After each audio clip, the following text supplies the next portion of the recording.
Yeah, yeah. You know them, yeah.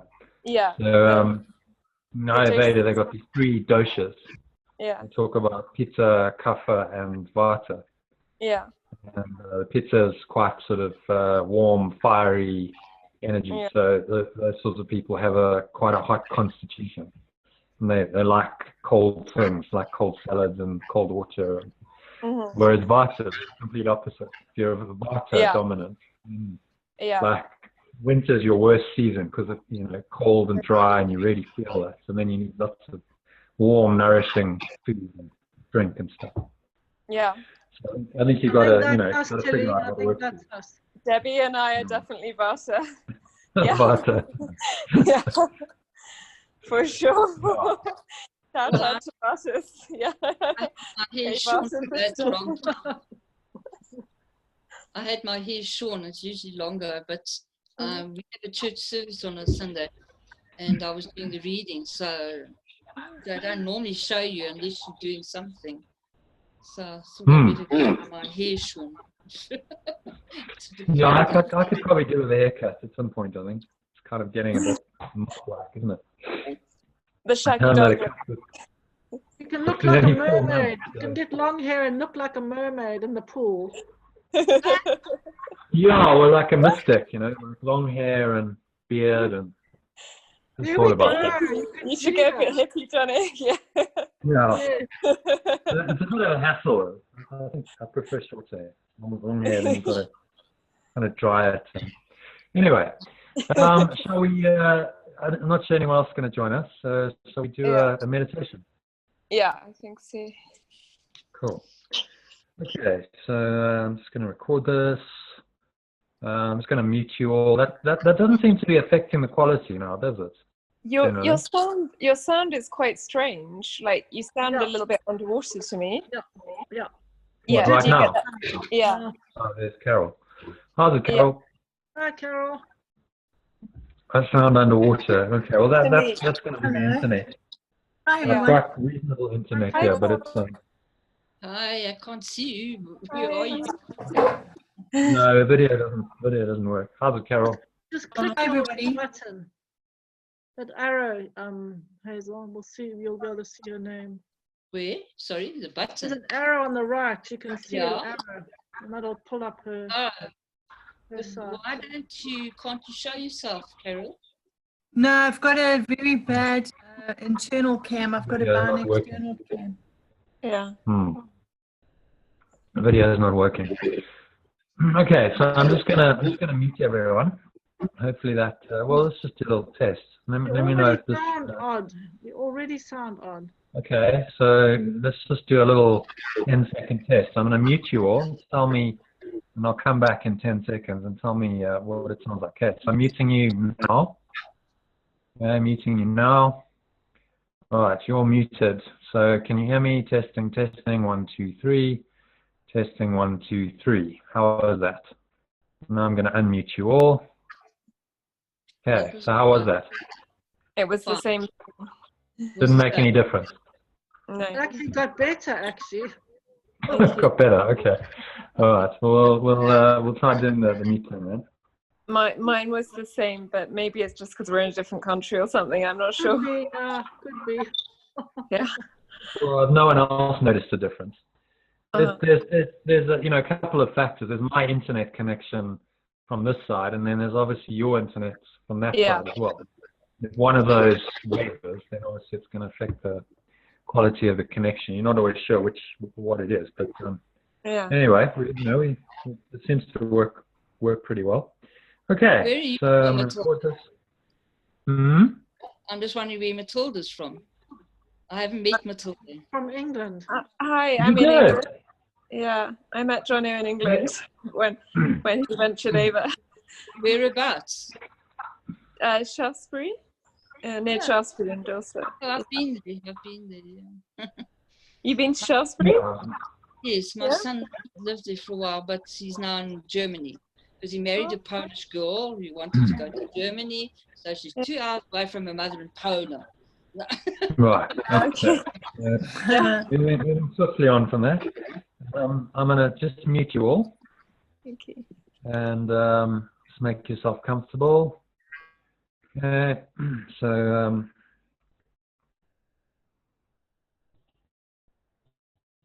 a nice position. Okay, everyone ready? Let's go for it.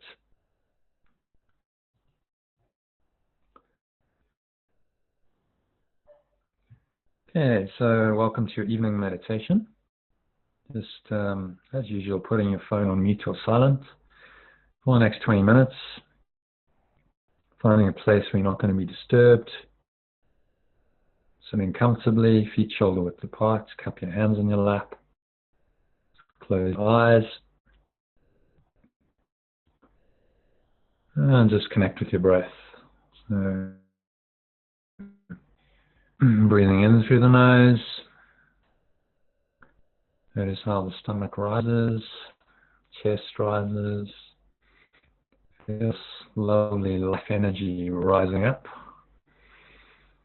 into your heart center, from your lower stomach and spine into your head. Just pause at the top of the inhale. Find some stillness. Do a little scan of your mind, so noticing any obviously distracting thoughts or emotions.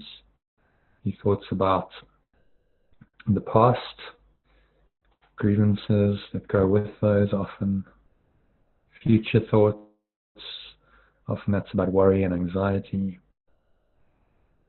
Noticing how these show up in your body.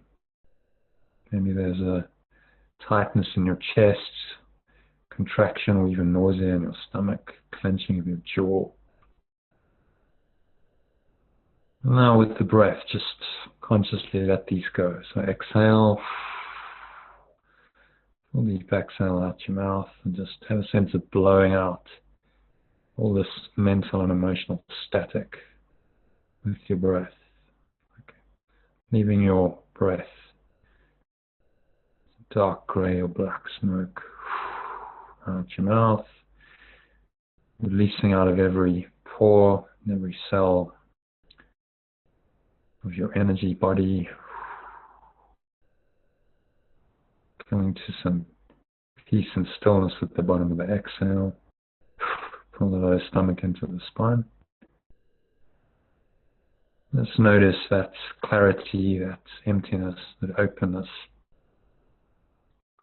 So you're just going to watch your breath. So breathing in, stomach rises, chest rises, feel this life energy rising up, like a wave cresting in the ocean, crest in the top of your head and your crown.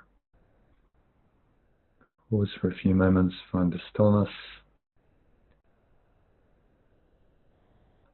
If you noticed any thoughts still knocking around there, just release them with the exhale. Sigh it all out. As you exhale, make a little sighing sound on the back of your throat. Keep your mouth closed, chest and stomach suck back in.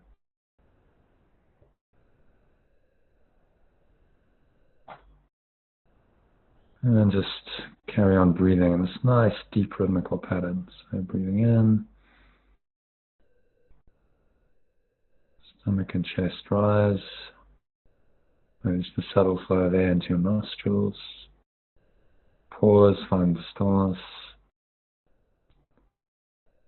Exhale, sighing it all out, letting it all go. Chest and stomach subside back. In, and just step back and let this breath just happen to you, through you, and for you. No conscious effort or strain. Totally the opposite of the ego's program of stressing, straining, and striving. Just step back. Watch your breath. Notice how peaceful it is when you do that. Sense of freedom that comes into the mind. And the burdens of responsibilities and obligations of this world just lift. Because it just happens. You don't have to do anything. And you just watch it. Observe it happening. means that you can't be it.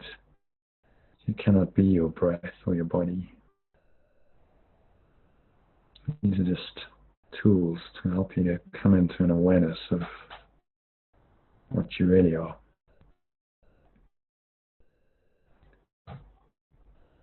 So just keep watching your breath. And just going to read this preliminary section from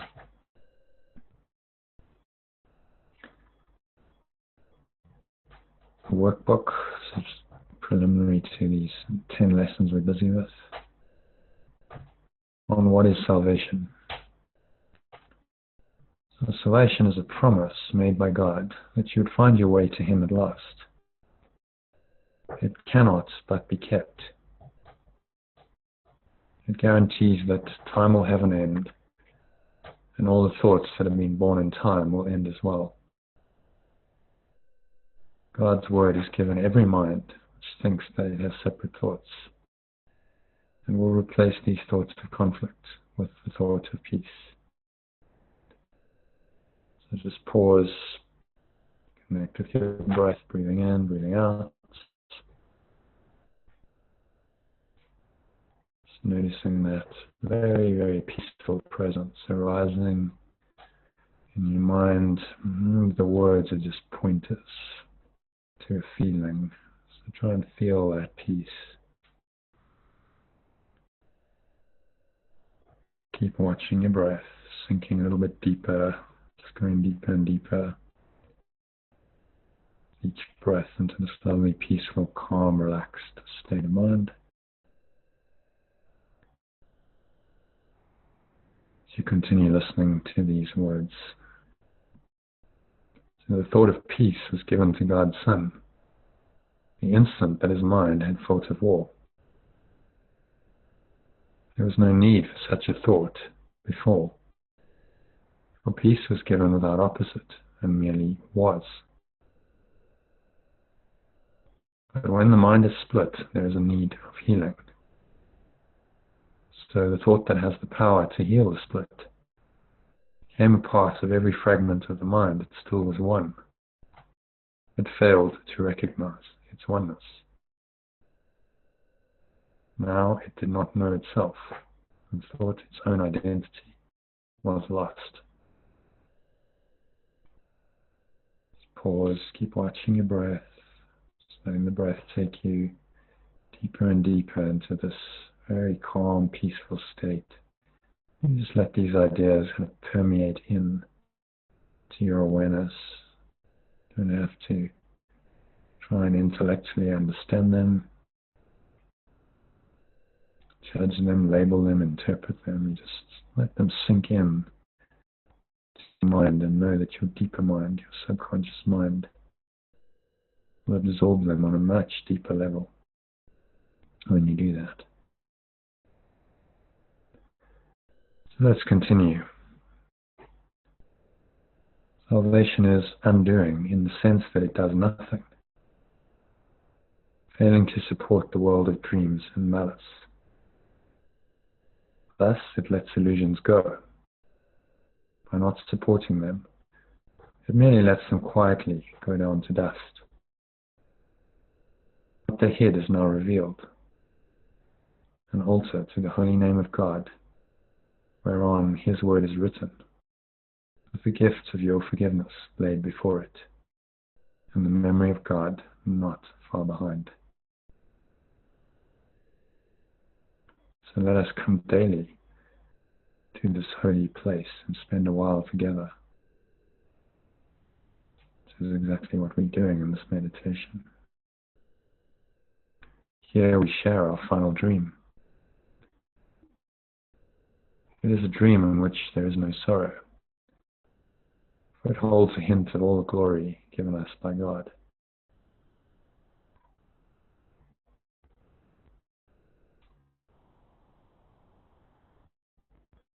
The grass is pushing through the soil, the trees are budding now, and birds have come to live within their branches.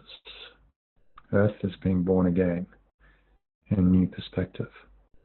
Night has gone, and we have come together in the light. From here we give salvation to the world. For it is here salvation was received. The song of our rejoicing is the call to all the world that freedom is returned, that time is almost over, and God's Son has but an instant more to wait until his Father is remembered. Dreams are done, eternity has shined away the world, and only heaven now exists at all. So just pause,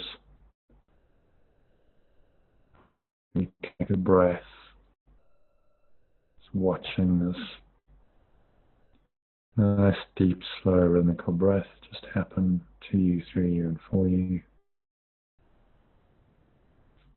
Letting it take you a little bit deeper, each breath, into the peace. That is the objective of all of these exercises and meditations, reading we do. Just bring you more peace of mind.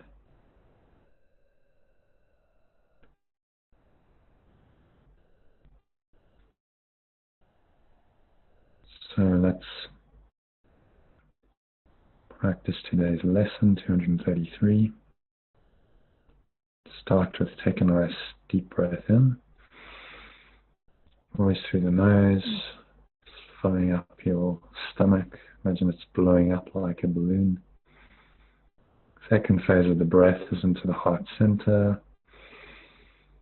And you feel this lovely, warm, tingling feeling rising up from the lower stomach and spine into your chest, and then into your upper chest, into your head. Okay, another sip of air to the head. And just pause into this quiet, calm, empty, open space in your mind. Just drop today's idea. I give my life to God to guide today.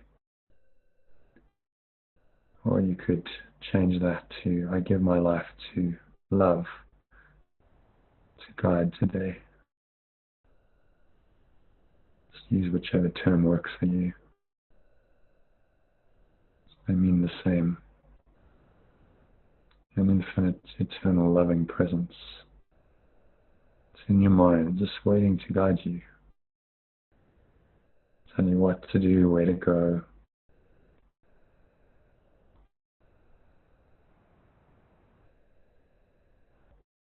And guide your entire life if you let it. So as you exhale, just surrender. Surrender your own sense of control.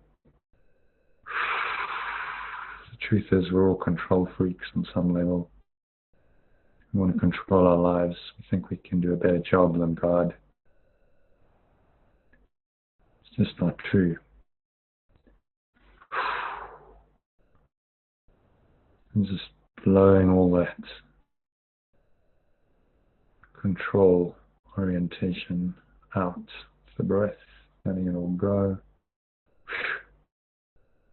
All the lower stomach into the spine. Again, find the stillness. Surrendered place in your mind where completely happy, peaceful, certain. Whatever it is that you need to know will be shown to you as and when you need it. So just watch your breath, keep breathing in that nice, deep, rhythmical, diaphragmatic breathing pattern. Stomach rises, chest rises, feel the life energy rising up into your chest and your head. Pause, find the stillness. And when you exhale, sigh it all out, make the Ujjayi sound in the back of your throat. Keep your mouth closed, chest and stomach suck back in. Pause, find the stillness. And then just continue. Just let that breath just happen to you, through you, and for you. No conscious effort is required. let it take you deeply into this peace. Say this prayer just to help you to go a little bit deeper into your mind, into the peace all these lessons point to. So Father, or source of your mind that you're addressing, I give you all my thoughts today. I would have none of mine. In place of them, give me your own. I give you all my acts as well, that I may do your will instead of seeking goals which cannot be obtained, and wasting time in vain imaginings. Today I come to you. I will step back and merely follow you. Be you the guide, and I the follower. Questions not the wisdom of the infinite, nor love whose tenderness I cannot comprehend, but which is yet your perfect gift to me.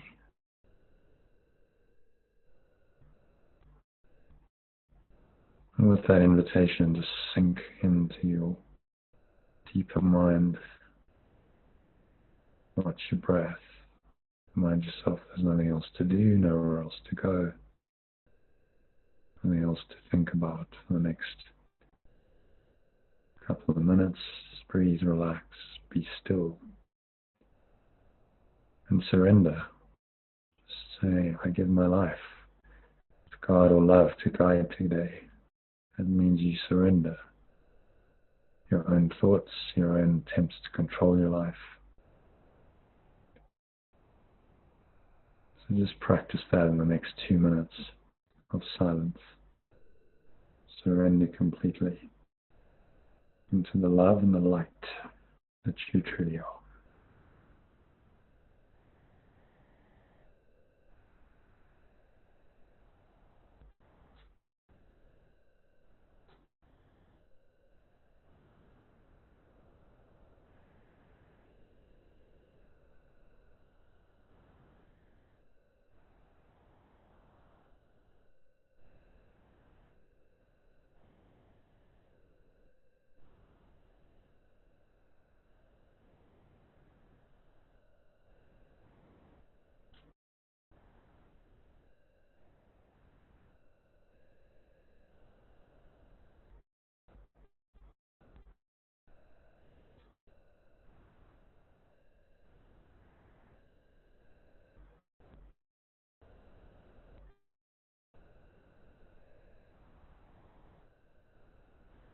If you notice any distracting thoughts, just gently let them go, returning all your attention to the breath. Just let them drift away like clouds in the sky, to reveal the eternal sky of your true awareness.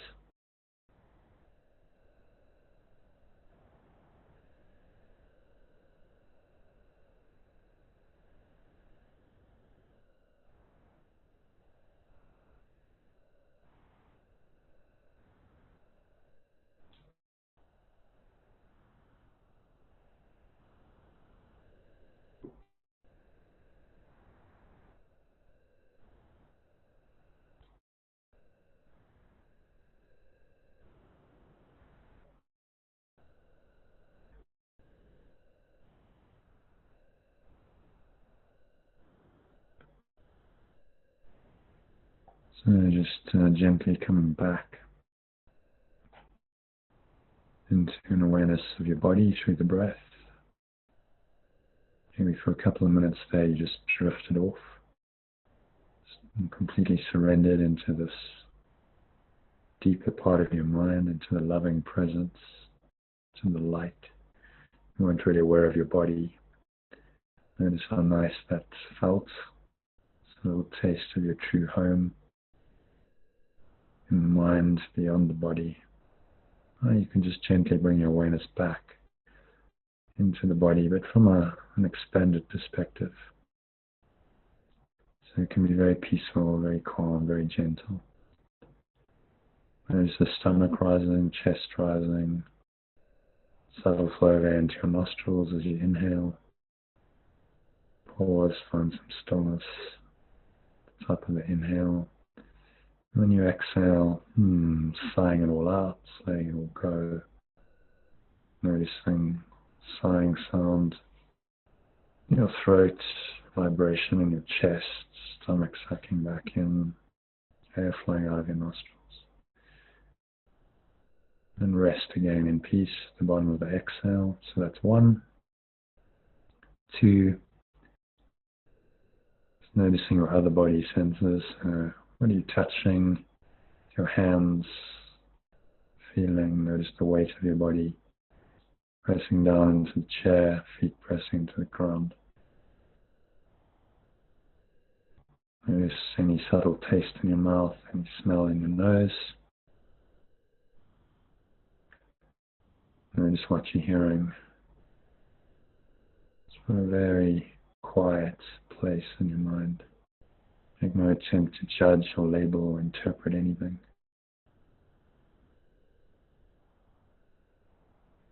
And just transfer that into your visual sense as you open your eyes. 3. So just take 30 seconds, look around, let your eyes rest randomly on a few objects, just for a second or 2, and then they move on. Very slow, gentle, and make no attempt to judge, label, interpret, have any kind of mental commentary about what you're seeing. So you're training your perception to be guided by this loving presence, that's the underlying reality of everything. Help you stay connected to that. I'm just going to guide you through a little 2-minute practice period now. Those in the WhatsApp group, I'll send this to you as a separate recording. For those on Zoom, just practice this with your eyes open.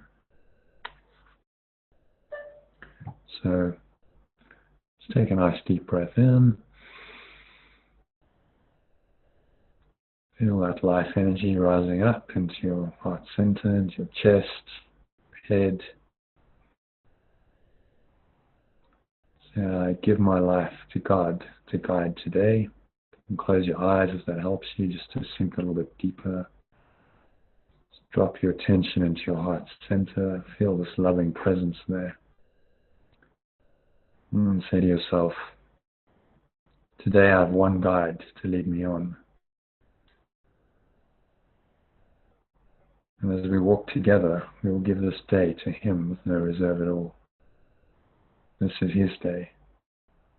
So it is a day of countless gifts and mercies unto us. Really feel that in your heart. Feel the connection, feel the presence. This lovely, warm, comforting, certain presence of God or love.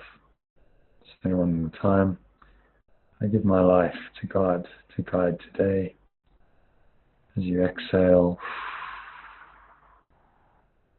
just drop your attention into your heart center. The energy, just feel it resting there. Just hold the air out. Pause, take a few moments. Remind yourself that you give your life to God or to love, to guide every moment of every hour. Feel that energy, feel that connection. And open your eyes and you go on with your evening in this very calm, connected state. Use this shorter recording frequently, ideally every hour this evening, and that should help you stay connected to this very surrendered, very loving presence, which the Course refers to as God in your mind. So that's what I wish for you, a very peaceful, loving evening. For those who are on the Zoom, do stay for the discussion. Those in the WhatsApp group, I'm going to bid you good night and hope to connect with you tomorrow during one of the meditation sessions at 12:30 UK, 1:30 SA time, and again at 5 p.m. UK, 6 p.m. SA time. Hope to see you then. Have a peaceful evening. Peace. Okay. So let's unmute everyone. Okay. So Lily's gone. It's all right. So yeah, just let's do a quick check-in, shall we? So how's everyone doing? Anything arising? Any questions? Anything you want to discuss particularly? I had an interesting experience after our lunchtime meditation. Yeah. You know how you always to open your eyes and look at everything with no judgment? Yeah. And then I had a very brief moment of clarity when I looked at my pile of books here that are tumbled over, and I've been looking at them for days going, I must tidy, I must tidy, I must tidy. I just looked at them as a pile of books. Yeah. And there was no judgment. No. What you should do with them. Whether I should or shouldn't do doesn't really matter. And it's interesting, now that I don't have that should, you are so untidy, what's wrong with you, la la la. No. You know, the normal story. Now I actually want to go and tidy it up and make it all neat and, you know, sort out the books and things. Oh, that's interesting. It's like what you resist persists, isn't it? Yeah, it's a charge, you see, and it's your ego self wants to keep you in the bad room going, see, this is how you live. What's wrong with you, you know? It's not so terrible, really. I mean, it's just that one book's just tumbled down, but of course it's a disaster in your head, you know? Yeah, well, it's just interesting how the mind makes a story. That's what judgment is. You know, we look at things and then we interpret them, and we create a story about that, and that story is always about ourselves, really, isn't it? It's always self-referential, the story. And so these little exercises where you come out and you just, okay, I'm just, you know, observing everything, just letting it be, very quiet mind, no judgment. It's about training your mind to just start seeing different, and letting go of that false perception. Yeah. So yeah, I'm glad that helped. I don't imagine if you perceived all the time that way. Well, that's what I was thinking. It'll be wonderful. I mean, anybody or anything. How free you'd be. Like, okay, I don't actually have to judge anything. That's actually mindfulness, baby. Sorry? Yeah, you can call it. It's real mindfulness. Absolutely. Absolutely. Stopping yourself every time the comes out. Yeah. But I wasn't even being mindful. It was just like a snapshot of this peaceful moment of just looking at these books. It was quite interesting. Yeah, but it's because you've been doing, you know, the meditations, and then you put yourself into that very calm, surrendered state, and when we come out, there's a bit of mind training there. If you look at the structure of the course in the first sort of 30 odd lessons, that's what he's training your mind to do. He's saying just look at whatever, just have no investments in it. Just, you know, the table means nothing, the chair means nothing, whatever. So it's just using that, you know, that same kind of exercise at the end of each meditation. You just put your mind into this very calm, kind of non-judgmental state, and the more you do it, the easier it's going to be to stay there, not to judge. So you can practice it in between the meditations as well.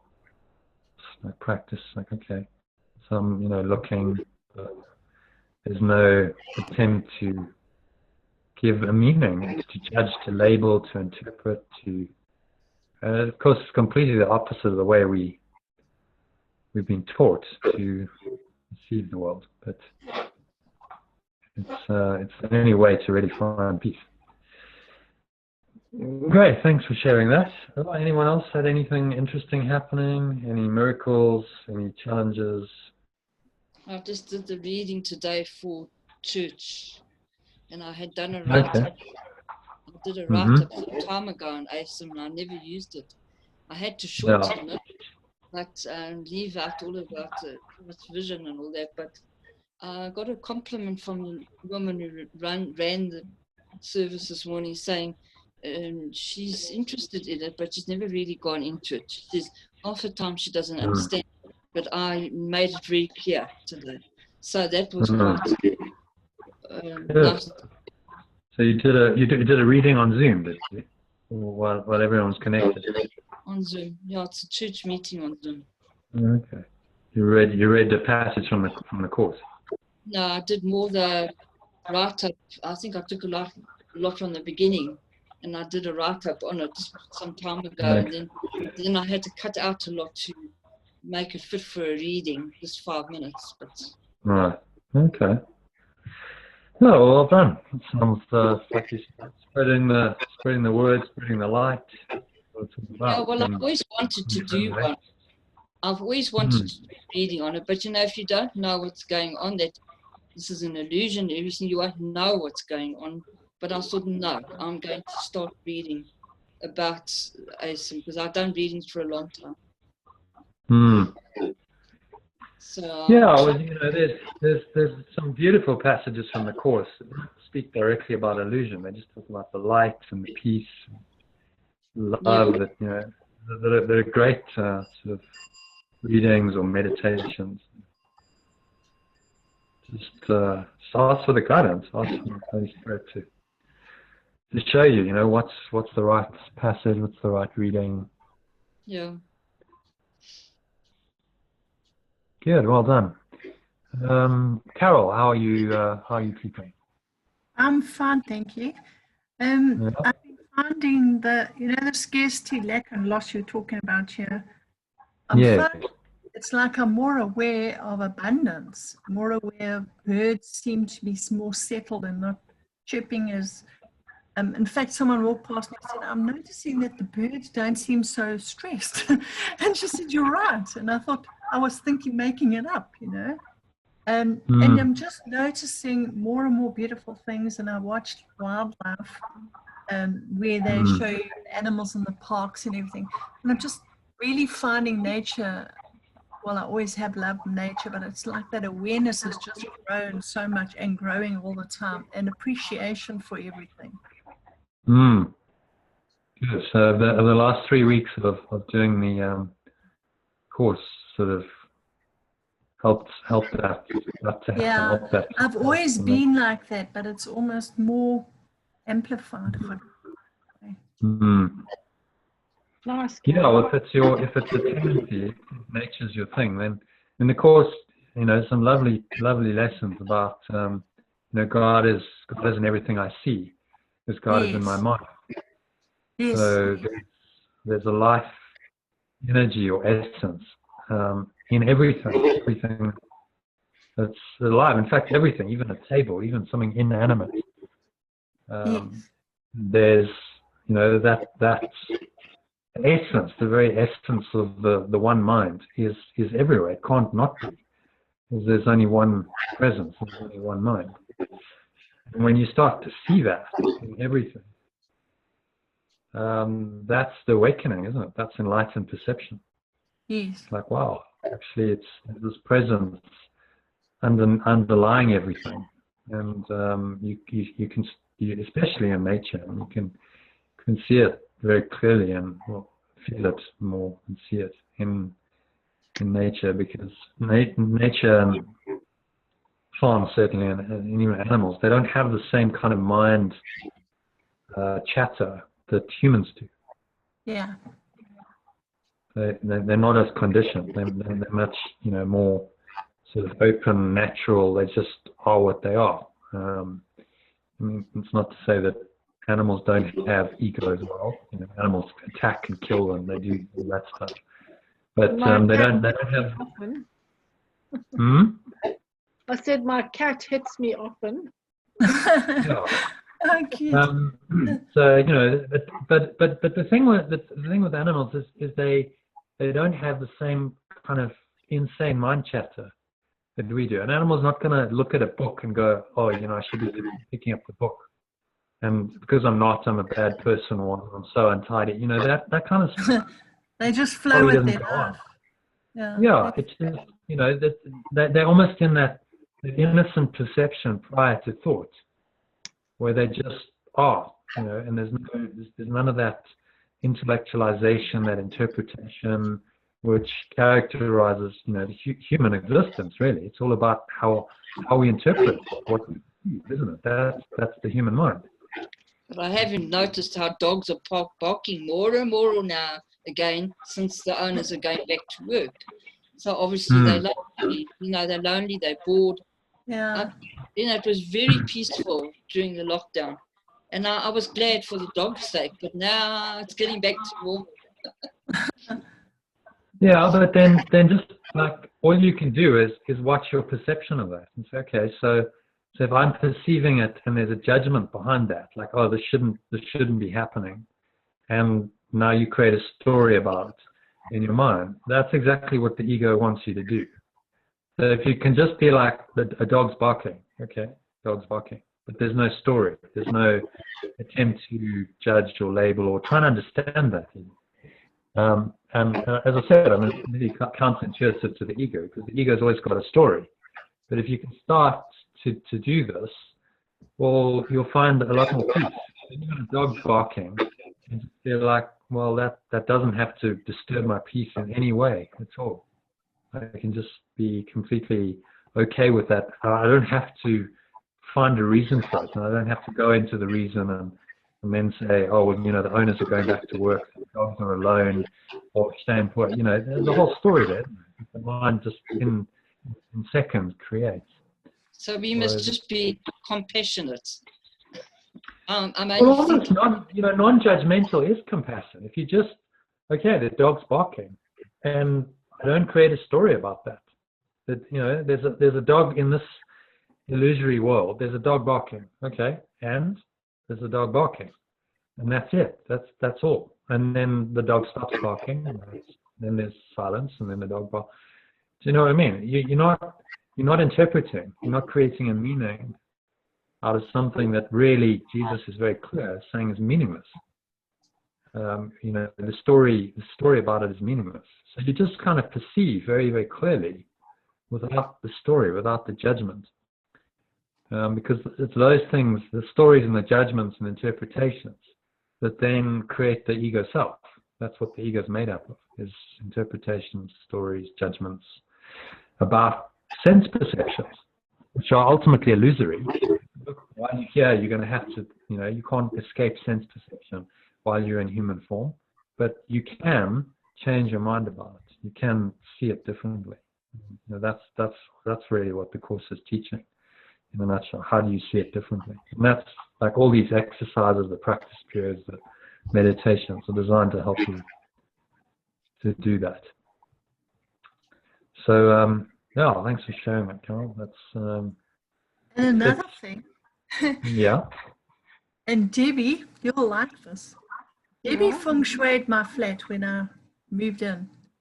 And today, I walked into my flat, it was as if with new eyes. Suddenly I saw this soft yellow on the wall that lightened everything up. It was as if when I walked from the past in the passage, I could see the view. It was light, it was beautiful. It was something about my flat that was just so beautiful. Yeah, it was just a different feeling. I mean, I've always enjoyed my flat. I call it my happy flat. And I love my view. I can't explain it. It was like she was saying when she looked at the books, it was a spontaneous, I wasn't looking at it really. It was the way it was. It's lovely, huh? Yeah. It's so interesting when we can just see it without the story. Yeah. Yeah. Then you see the beauty. Then you see the beauty, actually. Totally the beauty. Nothing like I must fix this or I must get down to that. Yeah. Yeah. Even with my books, there's a beauty of the books just lying randomly or tumbled on the shelf, you know. It's amazing. Wow. Yeah, so you know this is what the course is talking about.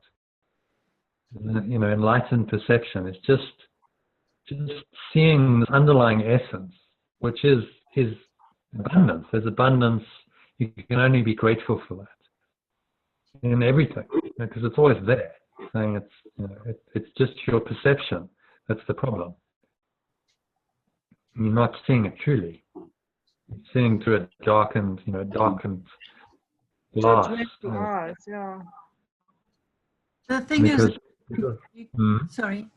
The thing is that you're enjoying everything more and more and more, and in the moment more and more and more, and less judgy more and more and more. That thing. That's quite a nice word, judgy. So, because you know, the thing is with judgment is it's not just an overt kind of judgment or condemnation or criticism of someone else. It goes way beyond that. The judgment comes in just our normal everyday perceptions. You know, we see something and then we have a story about it, and that's a judgment. We've created that story, which now becomes the reality of that thing or that object or situation or whatever, and that's, you know, that then becomes the reality that we see and we respond to. But actually, we're missing the essence of it when we judge, because We're also judging ourselves as well, aren't we? Yeah, well, every judgment about something in this world, ultimately it's illusory, as the Course is saying. So if you start to create a story about it, and you start to make it real in your mind, then what you're doing is you're making the ego that perceives it real. Because there's something that's in your mind that's judging that as real. And that's the ego construct. So it's like using the world to make itself real and give itself a reality and an identity that it doesn't really have. And that's why it requires the world in order to perpetuate itself, because it needs the external stimulus to then stimulate the judgments, which we're not even aware of until you know, you start doing this kind of mind training. You're not even aware that you're judging. It's just habitual. It's happening. It's unconscious, as Eckhart Tolle would say. It's unconscious. You're not really aware of what you're doing.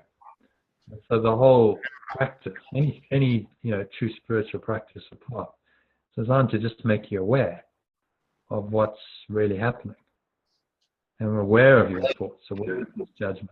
And when you start to see them, you can. That's the first stage of the awakening. It's like, okay, I'm seeing it, and I know I don't really want that. I'm willing to let it go, and I'm willing to replace it with this just, you know, pure perception, clean perception, where I can just see the underlying essence of everything and be grateful for it, even if it's an apparently disordered state. Well, that's just a judgment.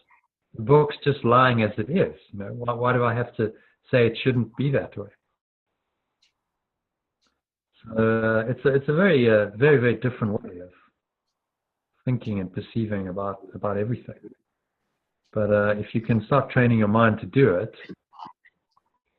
then abundance is there in every moment. It's not like you're waiting for something to happen to, you know, now create the abundance. It's there in your daily reality, moment by moment. Just by, Carol, like you mentioned, you know, if you go into your whatever it is, living room or whatever, and you just notice that color, and you're like, oh, actually, that's really nice, and there's a kind of a sense of gratitude and joy and peace arising. That's abundant perception, isn't it? You've got abundance just in that moment. Yeah. And it's like a deepening of gratitude, actually. Mm. Yeah. Yeah, well, I like the thing is when you perceive this way, then emotions like love and gratitude and peace are inevitable. Because how could you not be grateful when you sing that? It's almost impossible not to. Yeah. The ego's whole investment is in keeping your perception judgmental and keeping the mind active in all these judgments of what you perceive. And the Holy Spirit is trying to get you to undo all that and say, you know what, just look beyond that. See the deeper essence, and don't let your mind be confused by all this mind chatter of like, oh, this shouldn't be happening, this should be happening. Why is this happening to me? Why is that wrong? Yada yada. I mean, we know we will do it. On and on the monkey mind goes, and when that's going, you can't experience that deeper level. I also think that sorry. Sorry, I thought you stopped. I also think when you're thinking thoughts, it's exhausting for the body as well. It's not a peaceful space. And when you're judging, when you're also judging, your body doesn't perceive that you're judging something out there. It perceives you as you judging yourself, because the body can't see, basically. So the body thinks that you're, going on at it the whole time, even though the body doesn't exist. Let's get clear. The body can't really think. The body is just a projection of the mind. So it's the mind. Maybe are you talking about the ego body? No, I'm talking about the physical body. The physical body registers an ugly thought as perceived as it's for itself. The body registers it. I mean, you can pick it up on a look. Even in the illusionary world, we still have machines that can measure our bodies. Sure. If you think a thought that's ugly, your body feels it as though you're talking to yourself. Yeah. And your cells have a memory. Exactly. Yeah. So the mind gets translated into the body reactions, and those reflect what the quality of the thoughts and the emotions. Yeah. And that's become very accepted in even in conventional medical circles. They're starting to accept that that's true. Yes, the mind does have a great impact on the body. What the ego's trick is it doesn't want you to realize that you're really just judging yourself. So it projects the judgment out and says, no, you're judging someone or something else who's out there, who's separate from you, and the judgment doesn't affect you. But that's not true, because it's affecting the mind, and obviously it's affecting the body as a result. And if you keep doing that, that's going to have a negative effect on yourself, on your own mental and physical health and well-being. But the ego doesn't want you to see that. It wants to convince you that by judging outside of yourself, you can get rid of your guilt. And that's the ego's whole insane objective.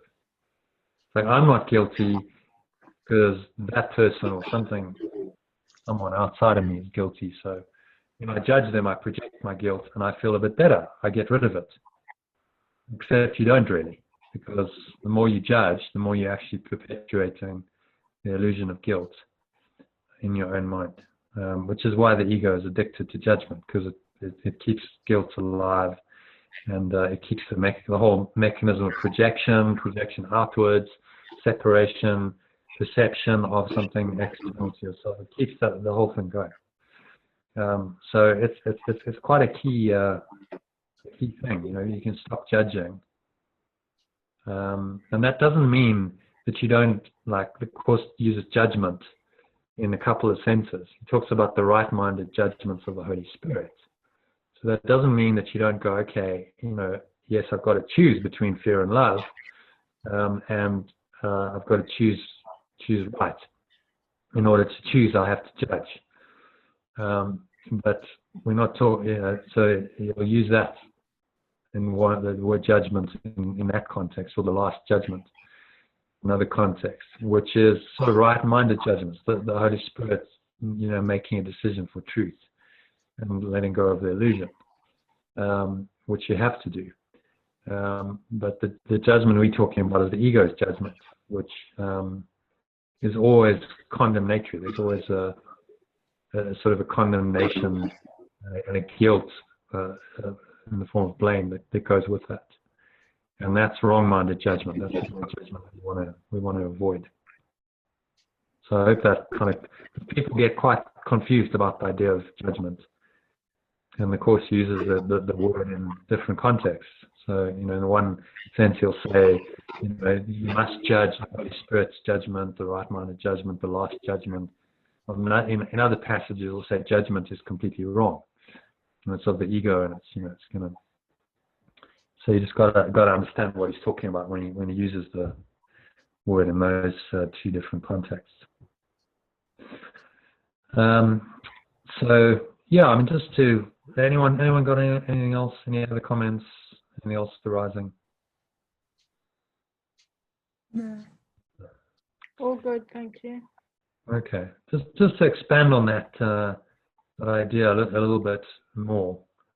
So what a lot of people are facing now in this lockdown situation, and there's always scarcity and loss and stuff in the world, but it's just been amplified over the last 2-3 months because they've locked down economies and stuff. But there's a way of perceiving even that. So even if you're short of well, you think you're short of money, because the illusion really is that you think you're short of it. But if you really look at it, that's a future perception. That's based on an assumption that there won't be enough in future. There won't be more money coming, isn't it? If you really look at it. Yeah. That's the underlying assumption, that there's a fear that, actually no more money's coming, that's all I've got. And then the mind twists itself into kind of knots and it gets very contracted. But it's perceptual. It's like, you choose to interpret the apparent fact that, you've only got, a little amount in your bank account. But now you put an interpretation and a judgment on it. That, okay, well, that's all I've got. And, so now I go into a sort of scarcity mindset, a contraction. But if you really look at it, if you really analyze it, what you really interpreting or judging is that reality is permanent. That's, okay, you've only got so much. That's and it's gonna shrink and it's gonna go out, and then you'll have nothing, and then what? And so what you're actually doing is you're saying, well, you're denying through that whole thought pattern, you're denying the opportunity for change, for some kind of positive change, because you're creating that scarcity reality by interpreting that situation in that way. And this is the way we lock ourselves into scarcity, because it's our interpretation. So the way out of it is just to start letting go of the interpretation. Okay, so I've got X in my account. Okay, but I'm not going to create a story about it. I'm not going to go and go down this whole track of interpreting, saying, well, I won't have enough, and because it takes you completely out of the now. You're now in future orientation, based often on the past. You're going like, well, I struggled in the past, so therefore I'm going to struggle in the future, and that whole mental emotional pattern is just the ego trying to stop you from really seeing the underlying abundance that's in everything. It's just appreciation for the essence of everything, because it doesn't want you to see that. If you can start correcting your perception and seeing everything as it is, with this underlying essence, this beauty, you can feel a sense of gratitude and a sense of peace in everything you do. That now the signal you're putting out, that your mind is kind of beaming out into this quantum soup. That's what we're in. It's all mind. Is a positive one. It's like actually what you're saying in your mind is that the universe and the world is an abundant one, and that you're grateful for that abundance.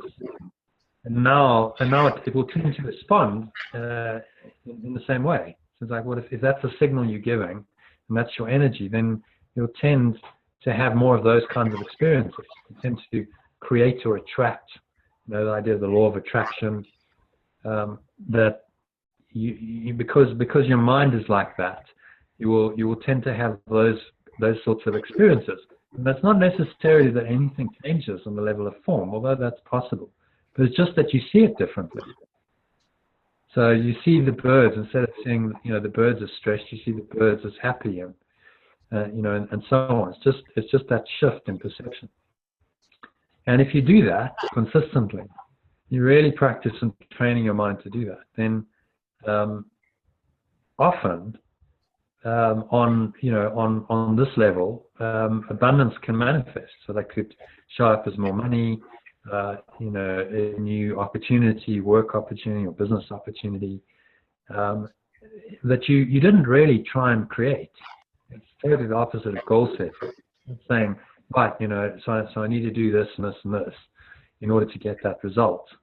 And then in the mind, you know, the ego mind's trying to control that process and kind of make it happen and work out how it should happen.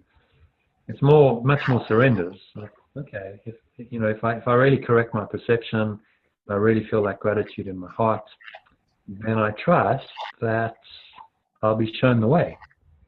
It kind of ties quite nicely into tonight's lesson. You know, I give my life to God to guide today. That idea of I surrender to this higher presence. And I trust that I'll be shown. The way will open, everything I need will be given me when I need it. And, you know, that I'm supported in my journey. And that means that I need some financial resources or physical resources or whatever, that, you know, that will come in good time. And not in my time, but in the perfect time. And that's kind of what the lesson is pointing to, that you can live in this very surrendered state where you're not judging, you're not labeling, interpreting. There's no fear, because you just, well, I'm going to be looked after, I'm going to be taken care of. And my job is just to see everything that shows up right, to correct my perception, in a nutshell. So, well, I hope that makes sense. Any questions, any comments? Yeah, I think that scarcity mentality is being, well, with TV and everything, what's being put out there is making it worse for people. But, you know, there's always lots and lots of money in the world. So why shouldn't we have some? You know? Yeah. Well, you know, you got to understand that the media exists really to sell fear. You know, occasionally they have a good news story, but generally it's about fear. You know, something that induces fear, because that grabs people's attention. Fear is an apparently powerful force in this world, and the more they perpetuate, and the more like, oh, you know, it kind of draws you in, doesn't it? So it starts hooking you into into that perception, and so yeah, it's Can I say something? something we just need to be aware of. A friend of mine used to work for the tennis people years and years ago, when they used to bring in the international tennis players. And one day she left on a Saturday night at 9 o'clock, and she saw that, you know, these little posters on the newspaper have a headline for the next day. And she read a poster that said, "SA tennis drama, you know, big problems for tomorrow," basically. And she ran the thing, and she said, "There's nothing going on." So she phoned the editor, and he said, "Oh, well, we'll find something, don't worry." Exactly. to sell the newspaper. I mean, and this I'm talking 20, 30 years ago, you know. Yeah, but I mean, the media, it's not a new game, is it? It's been going on. No, not at all. But I'm just saying something For a long, that you long can time. see on personally, you know. It's not, I'm Yeah. reading it, but I know CNN lies. I mean, we all know that, but you don't see a personal thing that says this is what they did. You know? Yeah. Because without drama, it wasn't some drama or crisis or something. Well, why would people bother to read the papers or watch the? Yeah. There needs to be some hook to go. Oh, you know, global crisis. I mean, when I haven't watched TV for like 2 months, which has been great. Me too. You know, they were saying global crisis about this, you know, coronavirus thing. That's totally an interpretation. It's totally an interpretation. Rubbish. It's not a fact. Complete rubbish. Global crisis. Okay, so you just made that up. You put it in big red letters across the screen to like really get people's attention. But it's totally a mind creation. You've taken a situation and you said, oh no, this is a global crisis, and now you push this out. And the problem is, people, if you haven't had, you know, mind training, you haven't been on a spiritual path, and you believe it because, you know, oh, the media's telling me. But you gotta discern the difference between fact and interpretation. It's like that's an interpretation. That's not a fact at all. No, it's not an interpretation. It's a maneuver. Sorry. Manipulation. It's a maneuver. Yeah, sure. So, you know, they are guiding your mind to perceive in a certain way. They want you to buy into a certain perception that they're trying to create. If you really look at what the media does, I mean, it's ingenious. So they know that your body produces all these, you know, these chemicals, very, very powerful chemicals like adrenaline and cortisol, norepinephrine and epinephrine, which have, you know, you've got a pharmaceutical factory in your body. And when you perceive in a certain way, if you perceive through a fearful lens, which of course they're encouraging you to do all the time, then your body is going to produce these chemicals, guaranteed. You know, so you're going to get the stress hormones, etc. And if you have those coursing through your system, you are going to feel you know, disconnected from your source. You are going to feel fearful. You're much more likely to get sick. You're much more likely to contract any virus, if you believe there is even a virus out there, but any kind of infection, bacteria, whatever, which I think is actually what's really going on. It's not a virus per se. It's secondary infections, you know, bacterial infections and, you know, things like that. But it actually weakens your immune system. So it's actually, you know, by watching the media, it's not protecting you. It's making you much more vulnerable to sickness and to poverty and scarcity and, you know, the whole thing that the whole story they're trying to create. And so you just have to be really aware of it and say, no, you know, I'm not buying it. It's just it's someone is trying to get me to perceive in a certain way, and I'm not going to buy the misperception. You know, switch it off. Or if you know you have to watch it, just you don't have to believe it. You don't have to allow your mind to get sucked into that. So it's actually all good mind training material if you really see it as that. Yeah. You know, watch CNN and just use it as mind watching. Okay, I'm going to watch it for 10 minutes and use it as a spiritual practice and watch what happens when they come up with some kind of negative, and watch how part of your mind wants to jump in there and kind of go with it.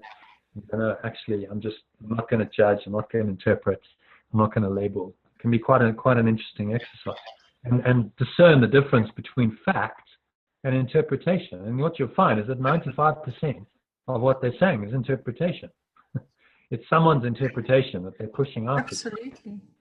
If you just take even the facts, you know, the so-called statistics that are you know, they're cooking that, they're cooking those as well. So that's not a fact either. That's also an interpretation. Absolutely. They're chosen to create those statistics in a certain way, and there's certain, you know, algorithms and rules and stuff that go into making that up. but that's interpretation. That's not fact. So yeah, it's just a shame more people don't get trained, and you should have a media watching course. Okay, so how do you actually really look at the media from a completely different point of view, and not by the story? Because the most frightened people are the people who only watch TV, that never look at the other stuff. They really are the most frightened. Yeah, well, I mean, if you believe it, if you believe what they're telling you, then that's going to be a natural perception of the mind. So, it's all very scary out there, and there's nothing I can do, and I feel helpless and disempowered. I'm locked down, and what about this? Which then, as I said, weakens people's immune system, makes them more susceptible to things like depression. And there's, again, this doesn't get reported, but I can almost guarantee you that there are millions and millions of people who have been put into a much weakened state, often depressed state, and so they're being prescribed medication for that. So you can be sure that the drug companies are probably profiting on the back end of this big time. Nadia, she's not here tonight. She said she was going to join, but she she's had issues with depression and mental health and etc. And she said it's this lockdown put her back into a really dark state. So I think that's probably happened for millions of people. I reckon the suicide rate's gone up exponentially. Yeah, so what are the facts of that? That's not being reported. So you got to understand that it's an interpretation. It's a view. It's a certain viewpoint that's being pushed at you through the media, but it's still up to you how you want to perceive it, how you want to interpret it. We're not bound to agree with it and to let it stimulate fear in any way, shape, or form. If we can do that, well, it's the only hope, really. There's no other way. It's the only way you're going to find any kind of happiness, peace, and also function in this world on some some kind of functional level. Because if you're in fear and you're stressed, that's a hellish reality. You're not going to create a good reality for yourself if you're in that state. So yeah, just practice these lessons, the meditations and the breath breaks and etc. It's all designed to help you to just start training your mind to do this, and to start perceiving everything differently. Thank you. And create a better reality. Okay, so we could, what's the time? Not 20:09. We could do a little bit of a reading if you want. If you want to end the session now, we can end it. I'm happy to go now, but you can read. Okay. I'm happy for you to read, yeah. No? What do you want to do? Okay, Who wants to do what? I'm happy with the reading. I'm happy. Okay, well, let's just read a short one. I'll share my screen now. Hopefully it won't bomb me out. So I'm going to share, let's see if that works. Share screen, desktop, share. Let's just read this. Read this little passage on what is salvation. It's only 4 paragraphs. Mais 4 verses. So maybe let's turn to them.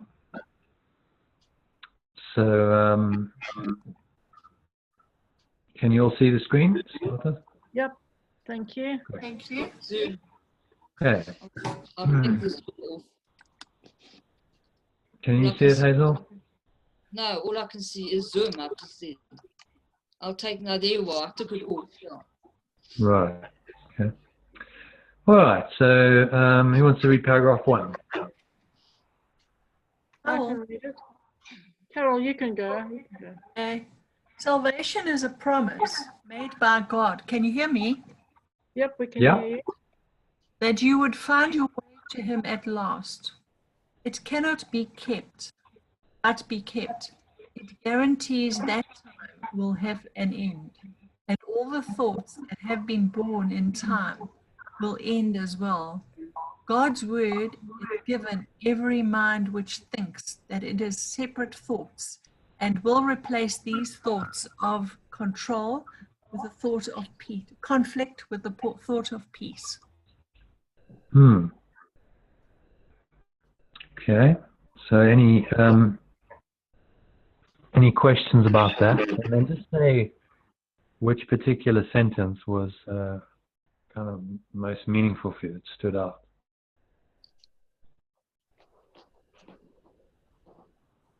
God's word is given every mind which thinks that it has separate thoughts, and will replace these thoughts of conflict with a thought of peace.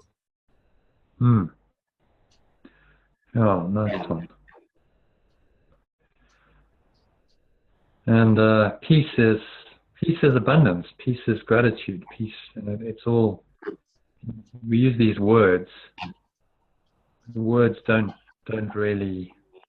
They're just symbols twice removed from reality, as Jesus says at some point in the course. So they just point us to a deeper place in our mind, a state of mind that actually incorporates it all. If you're in peace, there must be love there. There must be joy. There must be gratitude. It's really one. As it says, there's two thought systems: love and fear. It's really just one thought system that this is all pointing to.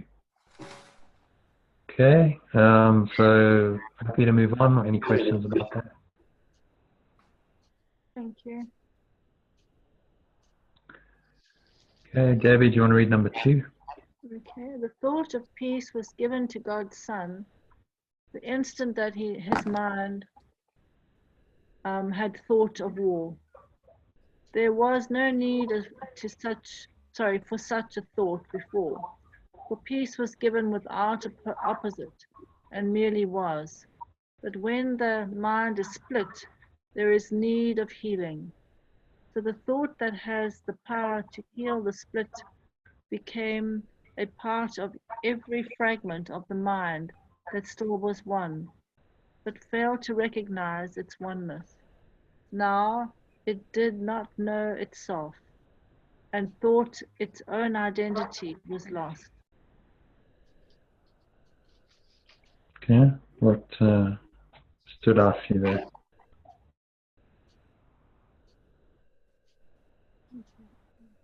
I think the second sentence. There was no need for such a thought before, for peace was given without opposite, and merely was. That's a nice one.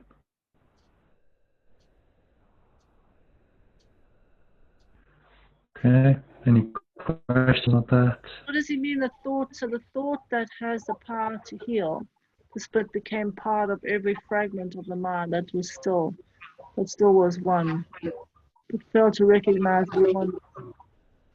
Is that peace? Yeah, because it Okay. says the thought of peace, capital T, thought of peace. Okay. So really, what he's saying is God is just a thought in the mind. It's this idea of oneness, which is also the thought of peace, which is the thought of love. But there's an idea still in our mind that has the power to heal the split. If we truly accept that idea, then that's our healing. And that is part of every fragment of the mind that still was one. So our minds are still one. It's still really only one source of the mind. But we fail to recognize our oneness. We've believed in an illusion of separation. We've gone so far on the track with that we now think we're in separate bodies. And we think we're bodies. It's the ego's interpretation. You're a body, but we're not. We're still mind, and that thought of peace, the thought of oneness, is still in the mind. It can never really be lost. covered over. So, and that's the whole work. That's what the entire course is about. It's just helping you to uncover that, that thought, and the peace and the love that come with it, and let go of the ego's alternatives. Okay, shall we move on? So Hazel, do you want to read number 3? Salvation is undoing in the sense that it does nothing, failing to support the world of dreams and malice. Thus it lets illusions go. By not supporting them, it merely lets them quietly go down to dust. And to what they hid is now revealed, and altered to the holy name of God, whereon his word is written, with the gifts of your forgiveness laid before it, and the memory of God not far behind. Nice one. So, what struck you there? Well, salvation lets illusions go. It's the undoing in the sense that it does nothing, failing to support the world of dreams and malice. So it's letting the illusions go. Yeah, which sort of ties into our conversation about judgment. So it does nothing. Just failing to support the world of dreams and malice. So when you don't judge, you're just not supporting the world of dreams and malice. You're just letting your mind be in a state that is free of judgment. Merely lets them quietly go on to dust. What they hid is now revealed.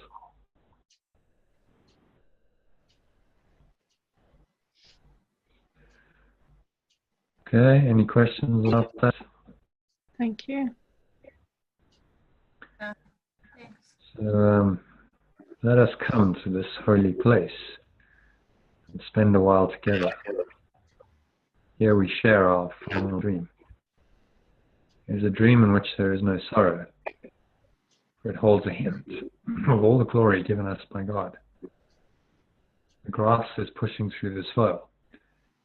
The trees are budding now, and birds have come to live within their branches. Earth is being born again in new perspective.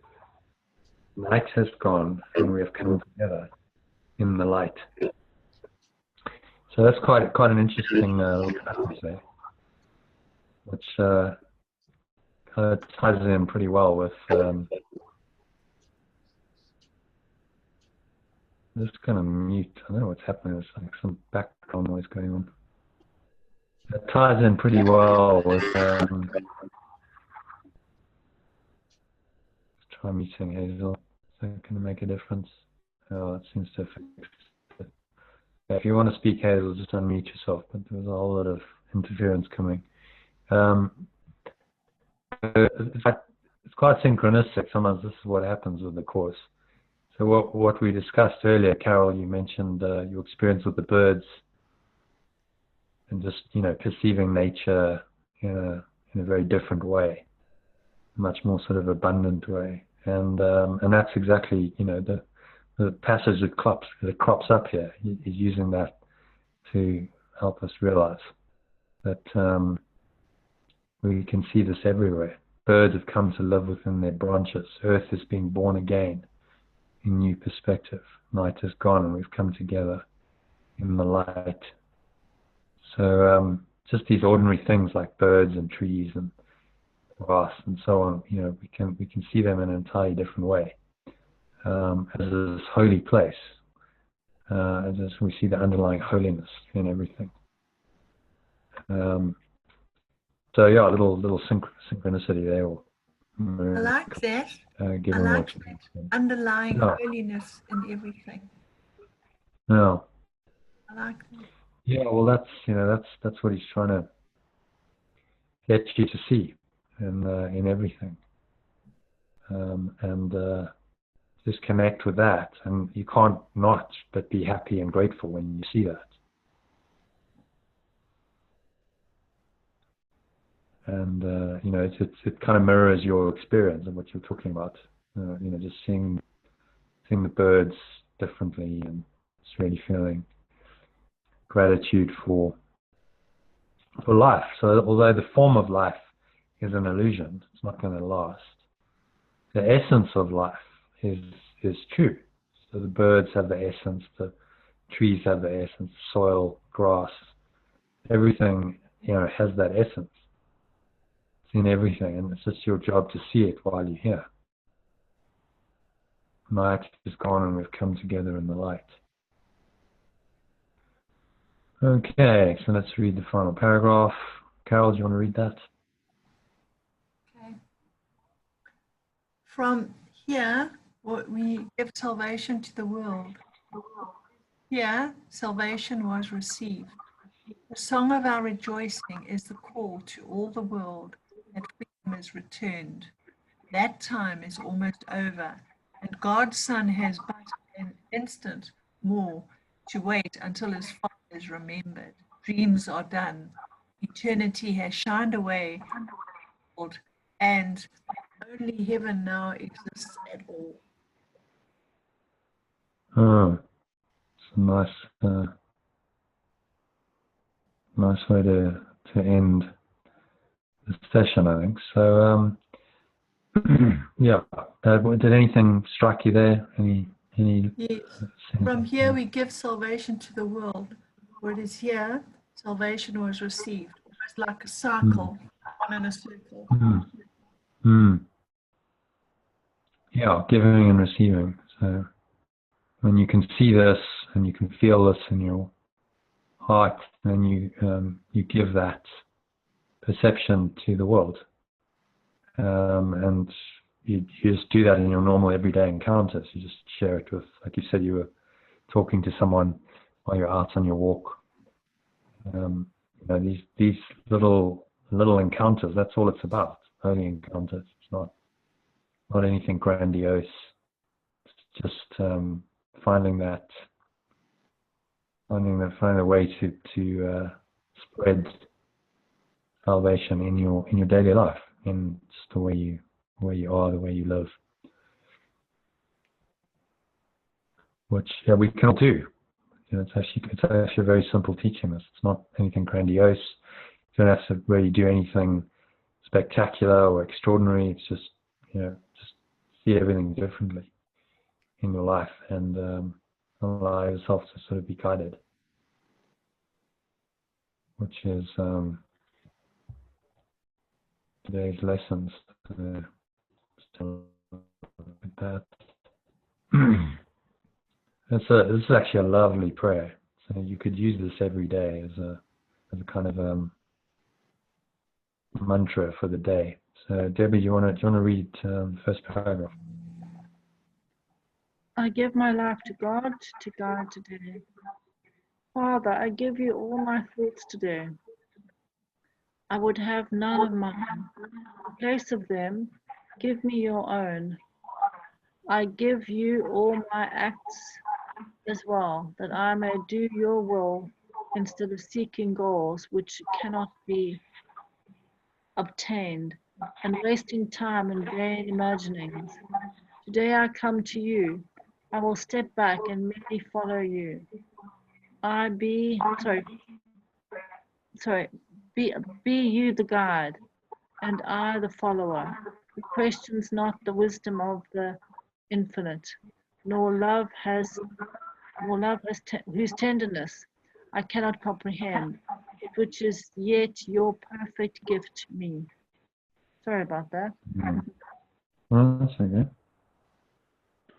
And Hazel, do you want to read the final paragraph of that?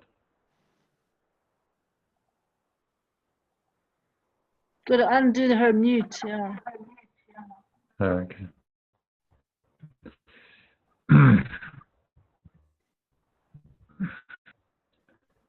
There you go. You're unmuted. Well, the reading's gone off. There we go. Today we have one guide to lead us on, As we walk together, we will give this day to him with no reserves at all. This is his day, and so it is a day of countless gifts and mercies unto us. It's beautiful, beautiful. Mm. Mm.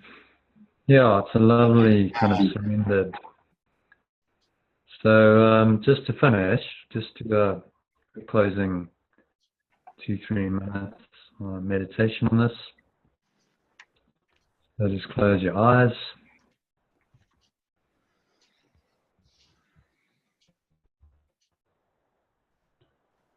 Make yourself comfortable. Take a nice deep breath in through the nose. There's the stomach rising, chest rising, life energy rising up into your chest and your head, into your third eye.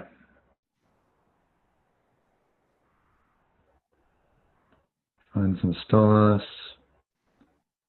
Just say with deep sincerity and conviction, I give my life to God, to love, to guide today. Day's almost over. That applies to every day. To the rest of the week.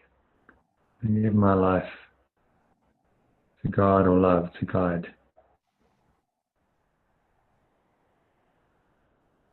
Exhale.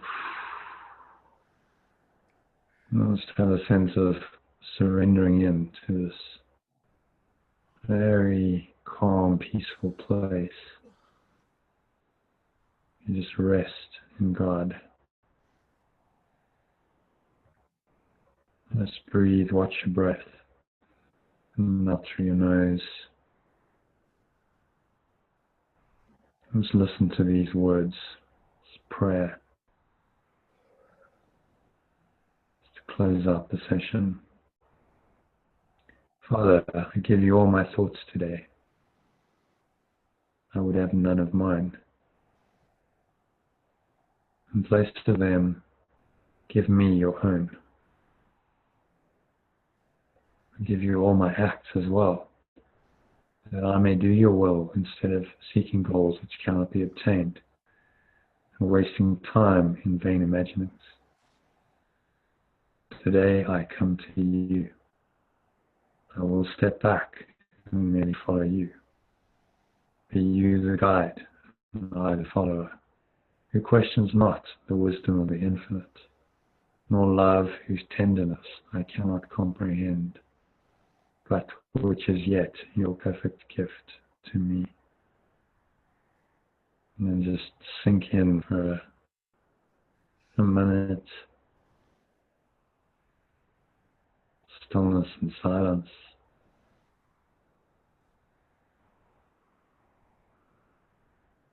Surrender into this beautiful, loving presence that you feel in your heart.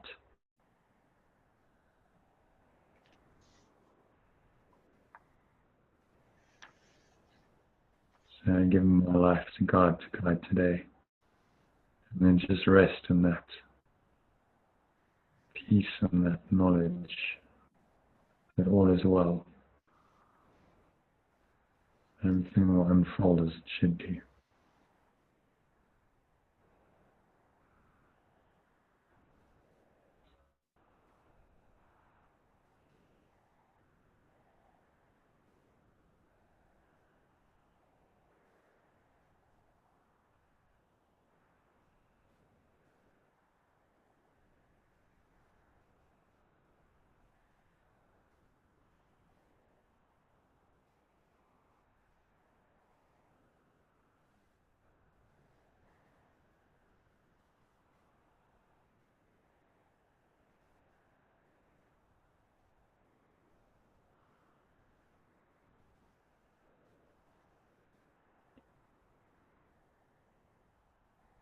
So just feel with gratitude feel the love. Connect with that deeply. And just set the intention to stay there the rest of the evening and on into your week. Give thanks to Spirit for guiding the session, for bringing us together, time we've spent together.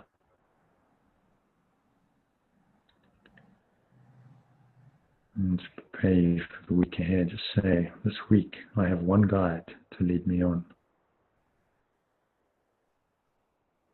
And as I walk with that guide, the Holy Spirit, I will give this week to Him with no reserve at all. And this is His week.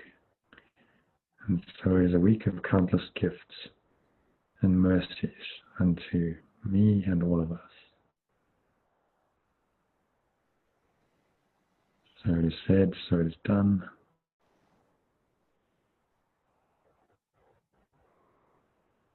Carry that with you for this lovely, loving, grateful presence of the week ahead. And just trust that all is well, even when it seems like it's not.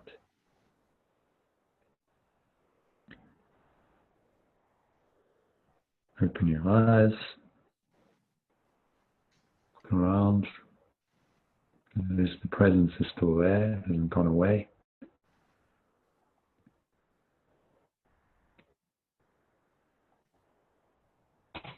And just resolve to stay there, to stay connected to that. You can use the recording that I'm going to send you now. WhatsApp to help you to do that the rest of the evening and during the week. Wish you a very guided, surrendered week. Hope to see you tomorrow during one of the meditations. I'm muted again. Yeah, I've unmuted you. No, I was muted. I've unmuted myself. Yeah, I muted you because there was a whole lot of background noise. Well, it wasn't me. Enjoy You're always that. blaming me, and it was not me. Whoa, Hazel, hang on. No, there's nothing in the background. But if you move your hand near your speaker, it makes a noise. I went to get my book. That's all, to read out of the book. Well, it was earlier, so I don't know. There was definitely noise coming in. It wasn't earlier, it was when There's we no need to started. get angry about it. Okay, well, Hazel, that's not a nice energy to finish the... Okay, she's gone. She doesn't realize that when she touches her stuff, it makes a lot of noise. She doesn't realize that. No, but man, she gets upset about it. Oh dear. Anyway, Thanks so much, Jono. Carol. Bye, guys. Bye-bye. Okay. Bye, Debbie. Nice to Thank see you. I'll see you tomorrow. Bye. Bye. yeah. Bye, Carol, are you Jonathan. gonna just stay on and have a Yes. quick chat? Yeah. Okay, great. Cheers, Debbie. See you tomorrow at 1:30. Yeah, great. So we're alone now. It's just some stop this recording. Stop the recording. Stop sharing. Stop the screen share. Okay, there we go. And pause it.